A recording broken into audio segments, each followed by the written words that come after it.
Hello दोस्तों, मैं reasoning का डाइस क्यूब्स से रिलेटेड सवालों को कैसे हल करें उसकी एक ट्रिक लेकर आया हूं और उसको एक क्वेश्चन के थ्रू हम समझेंगे कि कैसे हल करते हैं।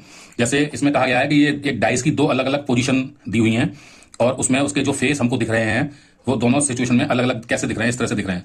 तो उसने बोला है कि कुछ सवाल दिए हैं, इनके पूछा है। जैसे पहले सवाल पूछा है चार के अपोजिट फेस में कौन सा नंबर होगा, 5 के अपोजिट फेस में कौन सा नंबर होगा और 1 के अपोजिट फेस में कौन सा नंबर होगा।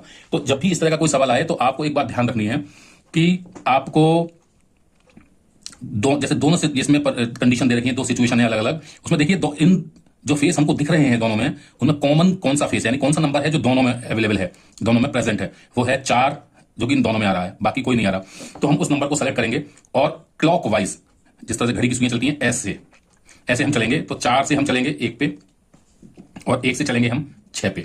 तो ये क्या बन गया आपका 4 1 6।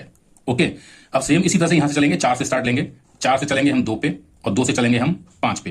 तो ये हो गया आपका 4 2 और 5। तो इसका मतलब ये हुआ कि 6 के अपोजिट फेस में 5 होगा, 1 के अपोजिट फेस पे 2 होगा, और बट 4 के अपोजिट 4 नहीं हो सकता।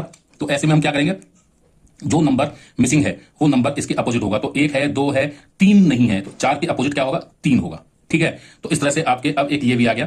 तो अब इसमें क्वेश्चन में पूछा 4 के सामने कौन सा नंबर होगा, 3 होगा, तो आपका ऑप्शन ए सही है। ऐसे ही उसने पूछा 5 के सामने कौन सा होगा, तो 5 के सामने 6 होगा, तो आपका ऑप्शन डी सही है। फिर उसने पूछा 1 के सामने कौन सा अंक होगा, 1 के सामने 2 होगा, तो आपका ऑप्शन सी सही है। तो ये तरीका है, इस तरह से आप फेस निकाल सकते हैं और उसके बाद फिर कितने भी सवाल दिए हों उस क्यूब से संबंधित आप बड़े आसानी से कर लेंगे। तो मिलता हूं नए वीडियो में किसी नई ट्रिक के साथ।